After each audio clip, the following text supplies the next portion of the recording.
ನಮಸ್ಕಾರ. ಮುಖ್ಯಾಂಶಗಳು. ಹೂಡಿಕೆ ಸ್ನೇಹಿ ರಾಜ್ಯವನ್ನಾಗಿಸಲು ನೂತನ ಕೈಗಾರಿಕಾ ನೀತಿ ಪೂರಕ. ರಾಮನಗರದ ಬಳಿ ವಿದ್ಯುತ್ ವಾಹನಗಳ ಕ್ಲಸ್ಟರ್ ನಿರ್ಮಾಣ. ಮುಖ್ಯಮಂತ್ರಿ ಬಿಎಸ್ ಯಡಿಯೂರಪ್ಪ. ಪುದುಚೇರಿ ಸೇರಿ 4 ರಾಜ್ಯಗಳಲ್ಲಿಂದು ವಿಧಾನಸಭಾ ಚುನಾವಣೆಗೆ ಮತದಾನ. ಅತ್ಯುತ್ಸಾಹದೊಂದಿಗೆ ಹಕ್ಕು ಚಲಾಯಿಸುತ್ತಿರುವ ಮತದಾರರು. 11 ರಾಜ್ಯಗಳಲ್ಲಿ ಕೋವಿಡ್ ಸೋಂಕು ಅಧಿಕ ಹಿನ್ನೆಲೆ. ಆರೋಗ್ಯ ಸಚಿವರೊಂದಿಗೆ ಡಾ ಹರ್ಷವರ್ಧನ್ ಮಹತ್ವದ ಸಮಾಲೋಚನೆ. ರಾಜ್ಯ ರಸ್ತೆ ಸಾರಿಗೆ ನೌಕರರ ಬಹುತೇಕ ಬೇಡಿಕೆ ಈಡೇರಿಕೆ. ಸಾರ್ವಜನಿಕರ ಹಿತದೃಷ್ಟಿಯಿಂದ ನಾಳೆಯ ಉದ್ದೇಶಿತ ಪ್ರತಿಭಟನೆ ಕೈಬಿಡಲು ಲಕ್ಷ್ಮಣ ಸವದಿ ಮನವಿ. ವಾರ್ತೆಗಳ ವಿವರ. ರಾಜ್ಯದಲ್ಲಿ ಟ್ರೈಟನ್ ವಿದ್ಯುತ್ ವಾಹನ ಸಂಸ್ಥೆ ಹೂಡಿಕೆ ಮಾಡಲು ಅಗತ್ಯವಿರುವ ಎಲ್ಲಾ ಸಹಕಾರ ಮತ್ತು ಬೆಂಬಲವನ್ನು ಸರ್ಕಾರ ನೀಡಲಿದೆ ಎಂದು ಮುಖ್ಯಮಂತ್ರಿ ಬಿಎಸ್ ಯಡಿಯೂರಪ್ಪ ಭರವಸೆ ನೀಡಿದ್ದಾರೆ. ಬೆಂಗಳೂರಿನಲ್ಲಿ ನಿನ್ನೆ ಅಮೆರಿಕದ ಟ್ರೈಟನ್ ವಿದ್ಯುತ್ ವಾಹನ ಸಂಸ್ಥೆಯ ಮುಖ್ಯ ಕಾರ್ಯನಿರ್ವಹಣಾಧಿಕಾರಿಗಳೊಂದಿಗೆ ವರ್ಚುವಲ್ ಸಭೆ ನಡೆಸಿದ ಅವರು, ರಾಮನಗರದಲ್ಲಿ 500 ಎಕರೆಗೂ ಅಧಿಕ ಪ್ರದೇಶದಲ್ಲಿ ವಿದ್ಯುತ್ ವಾಹನಗಳ ಕ್ಲಸ್ಟರ್ ನಿರ್ಮಿಸಲಾಗುತ್ತಿದ್ದು, ವಿದ್ಯುತ್ ವಾಹನಗಳ ಉತ್ಪಾದನೆಗೆ ಈ ಕ್ಲಸ್ಟರ್ ಸೂಕ್ತ ವಾತಾವರಣವನ್ನು ಕಲ್ಪಿಸಲಿದೆ ಎಂದರು. ದೇಶದಲ್ಲಿ ಮೊತ್ತಮೊದಲ ಬಾರಿಗೆ ವಿದ್ಯುತ್ ವಾಹನಗಳ ನೀತಿ ಜಾರಿಗೆ ತಂದ ರಾಜ್ಯ ಕರ್ನಾಟಕವಾಗಿದ್ದು, ಈ ನೀತಿಯನ್ನು ಹೆಚ್ಚು ಹೂಡಿಕೆ ಸ್ನೇಹಿಯನ್ನಾಗಿಸಲು ಪರಿಷ್ಕರಿಸಲಾಗುತ್ತಿದೆ. ಕೋವಿಡ್-19 ಜಗತ್ತಿನಾದ್ಯಂತ ಆರ್ಥಿಕತೆಗೆ ಪೆಟ್ಟು ನೀಡಿದ್ದರೂ ರಾಜ್ಯ ಸರ್ಕಾರ ಕೈಗಾರಿಕೆಗಳ ಬೆಳವಣಿಗೆಗೆ ಅಗತ್ಯವಿರುವ ಎಲ್ಲಾ ಸಹಕಾರ ನೀಡಿದೆ. ನೂತನ ಕೈಗಾರಿಕಾ ನೀತಿಯು ರಾಜ್ಯವನ್ನು ಜಾಗತಿಕ ಸರಬರಾಜು ಸರಪಳಿಯ ಬಹುಮುಖ್ಯ ಭಾಗವಾಗಿಸಲಿದೆ ಎಂದು ಮುಖ್ಯಮಂತ್ರಿ ತಿಳಿಸಿದರು. ಟ್ರೈಟನ್ ವಿದ್ಯುತ್ ವಾಹನ ಸಂಸ್ಥೆ ಮುಖ್ಯ ಕಾರ್ಯನಿರ್ವಹಣಾಧಿಕಾರಿ ಹಿಮಾಂಶು ಪಟೇಲ್, ವಾಣಿಜ್ಯ ಮತ್ತು ಕೈಗಾರಿಕಾ ಇಲಾಖೆಯ ಅಪರ ಮುಖ್ಯ ಕಾರ್ಯದರ್ಶಿ ರಾಜ್ಕುಮಾರ್ ಖತ್ರಿ, ಆಯುಕ್ತ ಗುಂಜನ್ ಕೃಷ್ಣ ಮತ್ತಿತರರು ಸಭೆಯಲ್ಲಿ ಉಪಸ್ಥಿತರಿದ್ದರು. ಕೇಂದ್ರಾಡಳಿತ ಪ್ರದೇಶ ಪುದುಚೇರಿ, ತಮಿಳುನಾಡು ಹಾಗೂ ಕೇರಳ ಸೇರಿದಂತೆ 5 ರಾಜ್ಯಗಳಲ್ಲಿ ಮತದಾನ ಆರಂಭವಾಗಿದೆ. ಬೆಳಗ್ಗೆ 7ರಿಂದ ಮತದಾನ ಆರಂಭವಾಗಿದ್ದು ಸಂಜೆ 6ರವರೆಗೆ ನಡೆಯಲಿದೆ. ತಮಿಳುನಾಡು, ಕೇರಳ ಮತ್ತು ಪುದುಚೇರಿಯಲ್ಲಿ ಇಂದು ಒಂದೇ ಹಂತದಲ್ಲಿ ಮತದಾನ ನಡೆಯುತ್ತಿದೆ. ತಮಿಳುನಾಡಿನ 234, ಕೇರಳದ 140 ಹಾಗೂ ಪುದುಚೇರಿಯ 30 ವಿಧಾನಸಭಾ ಕ್ಷೇತ್ರಗಳಿಗೆ ಮತದಾನ ನಡೆಯುತ್ತಿದೆ. ಈ ಮಧ್ಯೆ ತಮಿಳುನಾಡಿನ ಕನ್ಯಾಕುಮಾರಿ ಹಾಗೂ ಕೇರಳದ ಮಲ್ಲಾಪುರಂ ಲೋಕಸಭಾ ಕ್ಷೇತ್ರಗಳಿಗೂ ಉಪಚುನಾವಣೆ ನಡೆಯಲಿದ್ದು ವ್ಯಾಪಕ ಬಂದೋಬಸ್ತ್ ಮಾಡಲಾಗಿದೆ. ಅಸ್ಸಾಂನ 40 ಹಾಗೂ ಪಶ್ಚಿಮ ಬಂಗಾಳದ 31 ಸ್ಥಾನಗಳಿಗೂ ಈ ಹಂತದಲ್ಲಿ ಚುನಾವಣೆ ನಡೆಯುತ್ತಿದೆ. ಮುಕ್ತ ಹಾಗೂ ನ್ಯಾಯಸಮ್ಮತ ಚುನಾವಣೆಗೆ ಆಯೋಗ ಸಕಲ ಸಿದ್ದತೆ ಮಾಡಿಕೊಂಡಿದೆ. ಈ ಮಧ್ಯೆ ಪ್ರಧಾನಿ ನರೇಂದ್ರ ಮೋದಿ ಇಂದು ಮತದಾನ ನಡೆಯುತ್ತಿರುವ ಅಸ್ಸಾಂ, ಕೇರಳ, ಪುದುಚೇರಿ, ತಮಿಳುನಾಡು, ಪಶ್ಚಿಮ ಬಂಗಾಳಗಳಲ್ಲಿ ದಾಖಲೆ ಸಂಖ್ಯೆಯ ಜನರು, ವಿಶೇಷವಾಗಿ ಯುವಜನರು ತಮ್ಮ ಹಕ್ಕು ಚಲಾಯಿಸಬೇಕು ಎಂದು ತಮ್ಮ ಟ್ವೀಟ್ ಸಂದೇಶದಲ್ಲಿ ತಿಳಿಸಿದ್ದಾರೆ. शांतिपूर्ण और निष्पक्ष मतदान मुमकिन हो सके इसके लिए कोई कोर कसर नहीं छोड़ी जा रही है। देखते हुए प्रशासन ने मतदाताओं और मतदान कर्मियों के लिए खास गाइडलाइंस भी जारी की हैं ताकि संक्रमण मुक्त चुनाव सुनिश्चित हो सके। वाले पुडुचेरी विधानसभा चुनाव के लिए भी सभी तैयारियां पूरी कर ली गई हैं। 30 सीटों पर 324 उम्मीदवार चुनावी मैदान में हैं। राज्य में कुल मतदाता 10,04,197 हैं, जिनमें महिला मतदाता 1,31,401। ಭಾರತೀಯ ಜನತಾ ಪಕ್ಷ ಬಿಜೆಪಿಯ ಸಂಸ್ಥಾಪನಾ ದಿನದ ಅಂಗವಾಗಿ ಇಂದು ಪ್ರಧಾನಿ ನರೇಂದ್ರ ಮೋದಿ ಪಕ್ಷದ ಕಾರ್ಯಕರ್ತರನ್ನುದ್ದೇಶಿಸಿ ವಿಡಿಯೋ ಕಾನ್ಫರೆನ್ಸ್ ಮೂಲಕ ಮಾತನಾಡಲಿದ್ದಾರೆ. ಪಕ್ಷದ ರಾಷ್ಟ್ರಾಧ್ಯಕ್ಷ ಜೆಪಿ ನಡ್ಡಾ ಸಹ ಕಾರ್ಯಕ್ರಮದಲ್ಲಿ ಪಾಲ್ಗೊಳ್ಳಲಿದ್ದಾರೆ. ದೇಶಾದ್ಯಂತ ಎಲ್ಲಾ ಬೂತ್ ಮಟ್ಟದಲ್ಲಿ ವಿವಿಧ ಕಾರ್ಯಕ್ರಮಗಳನ್ನು ಹಮ್ಮಿಕೊಳ್ಳಲಾಗಿದೆ. ಪಕ್ಷದ ಸಿದ್ಧಾಂತ ಹಾಗೂ ಕೇಂದ್ರ ಸರ್ಕಾರದ ವಿವಿಧ ಅಭಿವೃದ್ಧಿ ಯೋಜನೆಗಳ ಕುರಿತು ಚರ್ಚಿಸಲಿದ್ದಾರೆ. Though the BJP was formally formed in 1980, its origins can be traced to the formation. ಸ್ವಾತಂತ್ರ್ಯೋತ್ಸವದ 75ನೇ ವರ್ಷಾಚರಣೆ ಅಂಗವಾಗಿ ಹಮ್ಮಿಕೊಂಡಿರುವ ಆಜಾದಿ ಕಾ ಅಮೃತ್ ಮಹೋತ್ಸವ ಆಚರಣೆ ಅಂಗವಾಗಿ ಕಳೆದ ಮಾರ್ಚ್ 12ರಿಂದ ಸಾಬರಮತಿ ಆಶ್ರಮದಿಂದ ಆರಂಭವಾದ ದಂಡಿಯಾತ್ರೆ ಕಾರ್ಯಕ್ರಮ ಇಂದು ಸಮಾಪನಗೊಳ್ಳಲಿದೆ. ಸಮಾರೋಪ ಸಮಾರಂಭದಲ್ಲಿ ಉಪರಾಷ್ಟ್ರಪತಿ ಎಂ ವೆಂಕಯ್ಯ ನಾಯ್ಡು ಅವರು ಮುಖ್ಯ ಅತಿಥಿಯಾಗಿ ಭಾಗವಹಿಸಲಿದ್ದಾರೆ. ಪ್ರಧಾನಿ ನರೇಂದ್ರ ಮೋದಿ ಅವರು ಮಾರ್ಚ್ 12ರಂದು ಸಾಬರಮತಿ ಆಶ್ರಮದಿಂದ ದಂಡಿ ಯಾತ್ರೆಗೆ ಚಾಲನೆ ನೀಡಿದ್ದರು. 81 ಯಾತ್ರಿಗಳು 386 ಕಿಲೋಮೀಟರ್ ಕ್ರಮಿಸಿ ದಂಡಿಯನ್ನು ತಲುಪಿದ್ದಾರೆ. 1938ರಲ್ಲಿ ಬ್ರಿಟಿಷರು ಉಪ್ಪಿನ ಮೇಲೆ ಕರ ವಿಧಿಸಿದ್ದನ್ನು ವಿರೋಧಿಸಿ ರಾಷ್ಟ್ರಪಿತ ಮಹಾತ್ಮ ಗಾಂಧೀಜಿ ಅವರು ದಂಡಿ ಯಾತ್ರೆಯನ್ನು ಕೈಗೊಂಡಿದ್ದರು.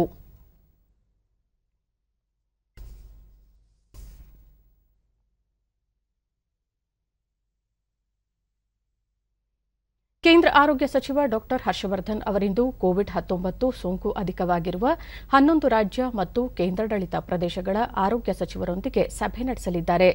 ಅವರು ಆ ರಾಜ್ಯಗಳಲ್ಲಿನ ಸೋಂಕಿನ ಸ್ಥಿತಿಗತಿ ಮತ್ತು ಅದರ ನಿಯಂತ್ರಣಕ್ಕೆ ಕೈಗೊಂಡಿರುವ ಕ್ರಮಗಳ ಕುರಿತು ಸಮಾಲೋಚನೆ ನಡೆಸಲಿದ್ದಾರೆ. ದೇಶದಲ್ಲಿ ದಿನೇ ದಿನೇ ಕೋವಿಡ್-19 ಸೋಂಕು ಅಧಿಕವಾಗುತ್ತಿರುವ ಹಿನ್ನೆಲೆಯಲ್ಲಿ ಈ ಸಭೆ ಮಹತ್ವ ಪಡೆದುಕೊಂಡಿದೆ. ಈ ಮಧ್ಯೆ ಸೋಂಕು ಅಧಿಕವಾಗಿರುವ ಮಹಾರಾಷ್ಟ್ರ, ಛತ್ತೀಸ್ಗಢ, ಪಂಜಾಬ್ ರಾಜ್ಯಗಳ 50 ಜಿಲ್ಲೆಗಳಿಗೆ ಉನ್ನತ ಮಟ್ಟದ ಬಹುಶಿಸ್ತೀಯ ಸಾರ್ವಜನಿಕ ಆರೋಗ್ಯ ತಂಡಗಳನ್ನು ನಿಯೋಜಿಸಲಾಗಿದೆ. ಈ ತಂಡಗಳು ಸೋಂಕು ಹರಡುವುದನ್ನು ತಡೆಯಲು ಕೈಗೊಂಡಿರುವ ಕ್ರಮಗಳ ಪರಿಶೀಲನೆ ನಡೆಸಿ ರಾಜ್ಯಗಳಿಗೆ ಸೂಕ್ತ ನಿರ್ದೇಶನ ನೀಡಲಿದೆ.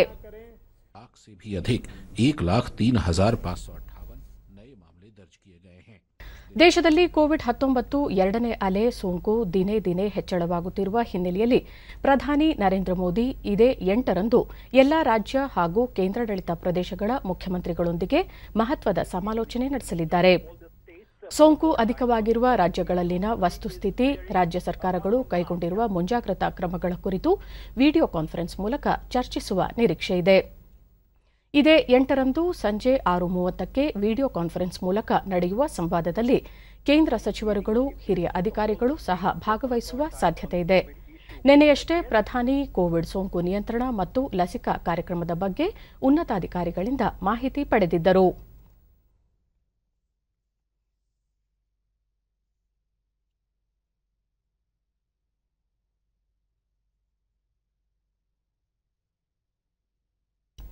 ಕೋವಿಡ್-19 ನಿಯಮಗಳ ಪಾಲನೆ ಕುರಿತ ಜನಜಾಗೃತಿ ಅಭಿಯಾನ ದೇಶಾದ್ಯಂತ ಇಂದಿನಿಂದ ಆರಂಭವಾಗಲಿದೆ. ಏಪ್ರಿಲ್ 14ರವರೆಗೆ 8 ದಿನಗಳ ಕಾಲ ನಡೆಯಲಿರುವ ಅಭಿಯಾನದಲ್ಲಿ 100% ಮಾಸ್ಕ್ ಬಳಕೆ, 2 ಗಜ ವ್ಯಕ್ತಿಗತ ಅಂತರ, ನೈರ್ಮಲೀಕರಣದ ಪ್ರಾಮುಖ್ಯತೆ ಮತ್ತು ಆರೋಗ್ಯ ಸೌಲಭ್ಯಗಳ ಕುರಿತು ಸಾರ್ವಜನಿಕರಿಗೆ ಮಾಹಿತಿ ನೀಡಲಾಗುವುದು. बिहार में भी कोविड-19 की स्थिति गंभीर है। सभी स्कूलों, कॉलेजों और बाकी शिक्षण संस्थानों को 12 अप्रैल तक बंद करने के आदेश दिए गए हैं। सभी प्रकार के सार्वजनिक कार्यक्रमों पर भी पाबंदी रहेगी। अंतिम संस्कार से जुड़े कार्यक्रमों में करीब 50 लोग, में 100 लोगों को ही शामिल होने की अनुमति दी गई है। ರಾಜ್ಯದಲ್ಲಿ ನಿನ್ನೆ 5279 ಕೋವಿಡ್ ಪ್ರಕರಣಗಳು ದೃಢಪಟ್ಟಿದ್ದು, ಇದರೊಂದಿಗೆ ಒಟ್ಟು ಸೋಂಕು ಪ್ರಕರಣಗಳ ಸಂಖ್ಯೆ 10,20,434ಕ್ಕೆ ಏರಿಕೆಯಾಗಿದೆ. ನಿನ್ನೆ 1856 ಮಂದಿ ಆಸ್ಪತ್ರೆಯಿಂದ ಬಿಡುಗಡೆಯಾಗಿದ್ದು, ಇದುವರೆಗೂ ಗುಣಮುಖರಾದವರ ಒಟ್ಟು ಸಂಖ್ಯೆ 9,65,275ಕ್ಕೆ ತಲುಪಿದೆ. ನಿನ್ನೆ 32 ಮಂದಿ ಸಾವನ್ನಪ್ಪಿದ್ದು, ಮೃತಪಟ್ಟವರ ಸಂಖ್ಯೆ 6,657ಕ್ಕೆ ಏರಿಕೆಯಾಗಿದೆ. ಸದ್ಯ ರಾಜ್ಯದಲ್ಲಿ 42,483 ಸಕ್ರಿಯ ಪ್ರಕರಣಗಳಿವೆ. 345 ಮಂದಿ ರಾಜ್ಯದ ವಿವಿಧ ಆಸ್ಪತ್ರೆಗಳಲ್ಲಿ ತೀವ್ರ ನಿಗಾ ಘಟಕದಲ್ಲಿ ಚಿಕಿತ್ಸೆ ಪಡೆಯುತ್ತಿದ್ದಾರೆ. ನಿನ್ನೆ 97,829 ಮಾದರಿಗಳ ಪರೀಕ್ಷೆ ನಡೆಸಿದ್ದು, ಇದುವರೆಗೂ 2,19,87,431 ಮಂದಿಗೆ ಕೊರೋನಾ ಪರೀಕ್ಷೆ ನಡೆಸಲಾಗಿದೆ ಎಂದು ಆರೋಗ್ಯ ಮತ್ತು ಕುಟುಂಬ ಕಲ್ಯಾಣ ಇಲಾಖೆ ತಿಳಿಸಿದೆ. ಬೆಂಗಳೂರಿನಲ್ಲಿ ನಿನ್ನೆ 3,728 ಮಂದಿಗೆ ಸೋಂಕು ತಗುಲಿದ್ದು, ಒಟ್ಟು ಸೋಂಕು ಪ್ರಕರಣಗಳ ಸಂಖ್ಯೆ 4,50,759ಕ್ಕೆ ಏರಿಕೆಯಾಗಿದೆ. ನಿನ್ನೆ 1,026 ಮಂದಿ ಆಸ್ಪತ್ರೆಯಿಂದ ಬಿಡುಗಡೆಯಾಗಿದ್ದು, ಇದುವರೆಗೂ ಗುಣಮುಖರಾದವರ ಸಂಖ್ಯೆ 4,15,309ಕ್ಕೆ ಏರಿಕೆಯಾಗಿದೆ. ಸದ್ಯ 30,782 ಸಕ್ರಿಯ ಪ್ರಕರಣಗಳಿವೆ. ಬೆಂಗಳೂರಿನಲ್ಲಿ 18 ಮಂದಿ ಮೃತಪಟ್ಟಿದ್ದು, ಇದುವರೆಗೂ ಒಟ್ಟು 4,667 ಮಂದಿ ಸಾವನ್ನಪ್ಪಿದ್ದಾರೆ. ಉಳಿದಂತೆ ರಾಜ್ಯದ ವಿವಿಧ ಜಿಲ್ಲೆಗಳಲ್ಲಿ ದಾಖಲಾಗಿರುವ ಸೋಂಕು ಪ್ರಕರಣಗಳ ಸಂಖ್ಯೆ ಈ ರೀತಿ ಇದೆ.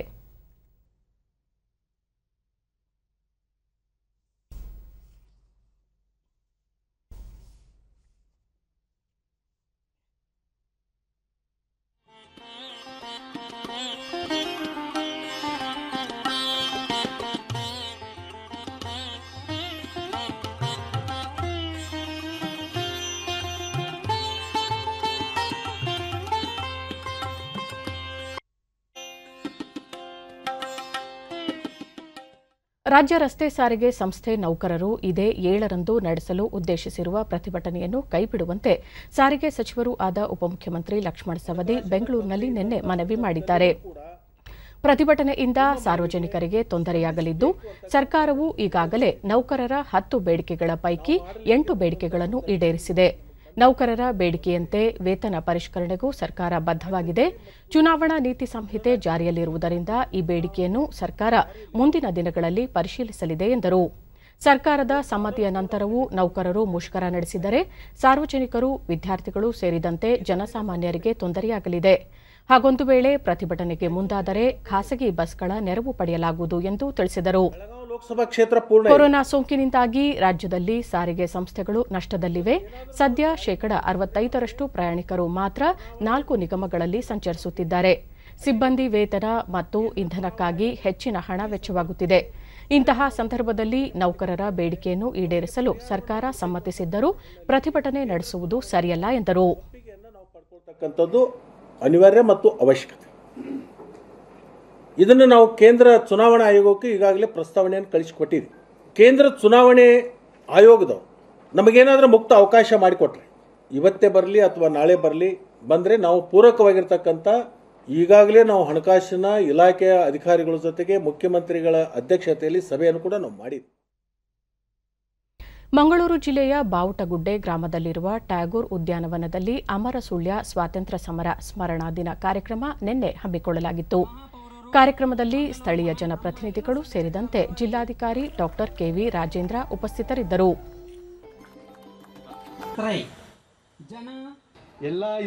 ಡಾ ಕೆವಿ ರಾಜೇಂದ್ರ ಸುಳ್ಯದ ರೈತಾಪಿ ವರ್ಗದ ಸ್ವಾತಂತ್ರ್ಯ ಹೋರಾಟ ಅನನ್ಯವಾದದ್ದು. ಬ್ರಿಟಿಷ್ ಸೇನೆಯ ವಿರುದ್ಧ ಹೋರಾಡಿ ಸ್ವಾತಂತ್ರ್ಯ ಹೋರಾಟಕ್ಕೆ ಗಣನೀಯ ಕೊಡುಗೆ ನೀಡಿದ್ದಾರೆ ಎಂದರು. ತೋರಿಸ್ಕೊಳ್ಳುವಂತ ಪ್ರಯತ್ನ ಏನು ಬಂಗ್ಲೆಗುಡ್ಡೆಯಿಂದ ಸ್ಟಾರ್ಟ್ ಆಗಿ ಬಾವುಟಗುಡ್ಡೆಯಲ್ಲಿ ಎಂಡ್ ಆಗಿರುವಂತಹ ಒಂದು ಕತೆ ಇದೆ. ಇದು ಬಹಳ ರೋಚಕವಾಗಿರುವಂತಹ ಕತೆ. 1834ರ ಸ್ವಾತಂತ್ರ್ಯ ಹೋರಾಟ ಸಂದರ್ಭದಲ್ಲಿ ಮಂಗಳೂರಿನ ಸುಳ್ಯದ ರೈತಾಪಿ ವರ್ಗವು ಬ್ರಿಟಿಷರ ವಿರುದ್ಧ ಹೋರಾಡಿ ವೀರಮರಣ ಹೊಂದಿದ ನೆನಪಿಗಾಗಿ ಅಮರ ಸುಳ್ಯ ಸ್ವಾತಂತ್ರ್ಯ ಸಮರ ದಿನವನ್ನು ಪ್ರತಿ ವರ್ಷ ಆಚರಿಸಲಾಗುತ್ತದೆ.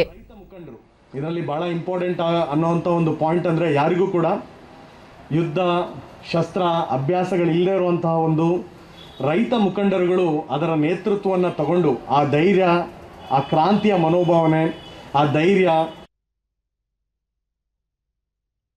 ಅಸ್ಸಾಂ, ಬಿಹಾರ, ಪಶ್ಚಿಮ ಬಂಗಾಳ ಮತ್ತು ಸಿಕ್ಕಿಂನ ಕೆಲವು ಭಾಗಗಳಲ್ಲಿ ನಿನ್ನೆ ರಾತ್ರಿ ಲಘು ಭೂಕಂಪ ಸಂಭವಿಸಿದೆ. ರಿಕ್ಟರ್ ಮಾಪಕದಲ್ಲಿ ಕಂಪನದ ತೀವ್ರತೆ 5.4ರಷ್ಟು ದಾಖಲಾಗಿದೆ. ಕಂಪನದ ಕೇಂದ್ರ ಬಿಂದು ಸಿಕ್ಕಿಂ ಭೂತಾನ್ ಗಡಿ ಭಾಗದಲ್ಲಿ ದಾಖಲಾಗಿರುವುದು ಪತ್ತೆಯಾಗಿದೆ. ಕಂಪನದಿಂದಾಗಿ ಜನರು ಭಯಭೀತರಾಗಿ ಮನೆಗಳಿಂದ ಹೊರಬಂದಿದ್ದಾರೆ.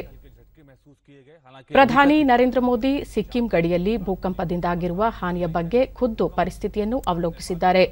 ಪ್ರಧಾನಿ ಅವರು ಕಂಪನದಿಂದ ಬಾಧಿತವಾದ ಬಿಹಾರ, ಅಸ್ಸಾಂ ಮತ್ತು ಸಿಕ್ಕಿಂ ರಾಜ್ಯಗಳ ಮುಖ್ಯಮಂತ್ರಿಗಳೊಂದಿಗೆ ಈಗಾಗಲೇ ಮಾತುಕತೆ ನಡೆಸಿದ್ದಾರೆ. ಈಗ ಇಂದಿನ ಪತ್ರಿಕೆಗಳ ಎಣುಕುನೋಟ. ಒಂದೇ ದಿನ 1,00,000 ಕೇಸ್. ಮೊದಲ ಅಲೆ ವೇಳೆ 20,000ದಿಂದ 1 ಲಕ್ಷಕ್ಕೆ ಏರಲು 76 ದಿನ. ಈಗ ಬರೀ 25 ದಿನ. 1.25 ಕೋಟಿ ದಾಟಿದ ಸೋಂಕಿತರ ಸಂಖ್ಯೆ 478 ಸಾವು. ಮಹಾರಾಷ್ಟ್ರದಲ್ಲೇ 222. ಪಂಚರಾಜ್ಯಗಳ ವಿಧಾನಸಭೆಗೆ ಇಂದು ಮತದಾನ. ಕೇರಳ, ತಮಿಳುನಾಡು, ಪುದುಚೇರಿಗಳಲ್ಲಿ ಒಂದೇ ಹಂತ. ನಾಳೆ ವಿದ್ಯಾರ್ಥಿಗಳ ಜೊತೆ ಮೋದಿ ಪರೀಕ್ಷಾ ಪೇ ಚರ್ಚೆ. ಈ ಸಲ ವರ್ಚುವಲ್ ಸಂವಾದ. ನೌಕಾಪಡೆ ಹಡಗಿಗಿಲ್ಲ ಶತ್ರು ಕ್ಷಿಪಣಿ ಭಯ. ಡಿಆರ್ಡಿಒ ಸುಧಾರಿತ ಚಾಫ್ ತಂತ್ರಜ್ಞಾನ ಅಭಿವೃದ್ಧಿ. ರಾಜನಾಥ್ ಅಭಿನಂದನೆ. ಸೆನ್ಸೆಕ್ಸ್ ಸೂಚ್ಯಂಕ 871 ಪತನ. ಮಹಾರಾಷ್ಟ್ರದಲ್ಲಿ ಲಾಕ್ಡೌನ್ ಎಫೆಕ್ಟ್. ಷೇರುಪೇಟೆ ತತ್ತರ. ಇವು ಇಂದಿನ ಪತ್ರಿಕೆಗಳ ಪ್ರಮುಖ ಸುದ್ದಿ. ಉಳಿದಂತೆ ಮನೆ ಬಾಗಿಲಿಗೆ ಬರ್ತಾರೆ ಶಿಕ್ಷಕರು. ಹೊಸ ಮಾದರಿಯಲ್ಲಿ ವಿದ್ಯಾಗಮ ಜಾರಿ. 1ರಿಂದ 9ನೇ ತರಗತಿ ಪರೀಕ್ಷೆ ಕುರಿತು 2 ದಿನದಲ್ಲಿ ನಿರ್ಧಾರ. ಶಿಕ್ಷಣ ಇಲಾಖೆಯ ಅಧಿಕಾರಿಗಳು, ಖಾಸಗಿ ಶಾಲಾ ಒಕ್ಕೂಟ ಮತ್ತು ಪೋಷಕರ ಜೊತೆ ಸಭೆ. ಲಸಿಕೆ ನೀಡಲು ಪಾಲಿಕೆ ಅಗತ್ಯ ಕ್ರಮ. 3 ಕೋವಿಡ್ ಆರೈಕೆ ಕೇಂದ್ರ. ಖಾಸಗಿ ಆಸ್ಪತ್ರೆಯಲ್ಲಿ ಹಾಸಿಗೆ ಮೀಸಲು. ಈ ಬಾರಿಯೂ ನಿರ್ಬಂಧಿತ ಕರಗ. ಸೋಂಕು ಹರಡದಂತೆ ತಡೆಯಲು ಕಟ್ಟೆಚ್ಚರ. ಉತ್ಸವ ಸಮಿತಿ ರಚಿಸಲು ನಿರ್ಧಾರ. ಐಪಿಎಲ್ಗೆ ಮಹಾಸಮ್ಮತಿ. ನಿರ್ಬಂಧಗಳ ನಡುವೆ ಮುಂಬೈನಲ್ಲಿ ನಿಗದಿಯಂತೆ ಪಂದ್ಯಗಳು. ಕೊನೆಯಲ್ಲಿ ಮತ್ತೊಮ್ಮೆ ಮುಖ್ಯಾಂಶಗಳು. ಹೂಡಿಕೆ ಸ್ನೇಹಿ ರಾಜ್ಯವನ್ನಾಗಿಸಲು ಕೈಗಾರಿಕಾ ನೀತಿ ಪರಿಷ್ಕರಣೆ, ರಾಮನಗರದ ಬಳಿ ವಿದ್ಯುತ್ ವಾಹನಗಳ ಕ್ಲಸ್ಟರ್ ಪೂರೈಕೆ, ಮುಖ್ಯಮಂತ್ರಿ ಬಿಎಸ್ ಯಡಿಯೂರಪ್ಪ. ಪುದುಚೇರಿ ಸೇರಿ 4 ರಾಜ್ಯಗಳಲ್ಲಿಂದು ವಿಧಾನಸಭಾ ಚುನಾವಣೆಗೆ ಮತದಾನ, ಅತ್ಯುತ್ಸಾಹದೊಂದಿಗೆ ಹಕ್ಕು ಚಲಾಯಿಸುತ್ತಿರುವ ಮತದಾರರು. 11 ರಾಜ್ಯಗಳಲ್ಲಿ ಕೋವಿಡ್ ಸೋಂಕು ಅಧಿಕ ಹಿನ್ನೆಲೆ, ಆರೋಗ್ಯ ಸಚಿವರೊಂದಿಗೆ ಡಾ ಹರ್ಷವರ್ಧನ್ ಮಹತ್ವದ ಸಮಾಲೋಚನೆ. ರಾಜ್ಯ ರಸ್ತೆ ಸಾರಿಗೆ ನೌಕರರ ಬಹುತೇಕ ಬೇಡಿಕೆ ಈಡೇರಿಕೆ, ಸಾರ್ವಜನಿಕರ ಹಿತದೃಷ್ಟಿಯಿಂದ ನಾಳೆಯ ಉದ್ದೇಶಿತ ಪ್ರತಿಭಟನೆ ಕೈಬಿಡಲು ಲಕ್ಷ್ಮಣ್ ಸವದಿ ಮನವಿ. ನಮ್ಮ ವಾರ್ತಾ ಪ್ರಸಾರವನ್ನು ನೀವು ಡಿಡಿ ಚಂದನ ನ್ಯೂಸ್ ಯೂಟ್ಯೂಬ್ ಚಾನೆಲ್ನಲ್ಲೂ ವೀಕ್ಷಿಸಬಹುದು. ವೀಕ್ಷಕರೇ, ಈಗ ನಾನು ಸ್ಟುಡಿಯೋದಿಂದ ತೆರಳುತ್ತಿರುವ ಕಾರಣ ಮಾಸ್ಕ್ ಧರಿಸುತ್ತಿದ್ದೇನೆ. ನೀವು ಸಹ ಮನೆಯಿಂದ ಹೊರಹೋಗುವ ಮುನ್ನ ಸರಿಯಾದ ಕ್ರಮದಲ್ಲಿ ತಪ್ಪದೆ ಮಾಸ್ಕ್ ಧರಿಸಿ. ವ್ಯಕ್ತಿಗತ ಅಂತರ ಕಾಪಾಡಿಕೊಳ್ಳುವುದರೊಂದಿಗೆ ನೀವು ಸುರಕ್ಷಿತವಾಗಿರಿ, ನಿಮ್ಮವರನ್ನು ಸುರಕ್ಷಿತವಾಗಿರಿಸಿ. ನೈರ್ಮಲ್ಯಕ್ಕೆ ಆದ್ಯತೆ ನೀಡುವುದರ ಜೊತೆಗೆ ಸೋಂಕು ತಡೆಗೆ 45 ವರ್ಷ ಮೇಲ್ಪಟ್ಟ ಎಲ್ಲರೂ ಕೋವಿಡ್-19 ಲಸಿಕೆ ಪಡೆಯಿರಿ. ನಮ್ಮ ಮುಂದಿನ ವಾರ್ತಾ ಪ್ರಸಾರ ಬೆಳಗ್ಗೆ 11 ಗಂಟೆಗೆ. ನಮಸ್ಕಾರ.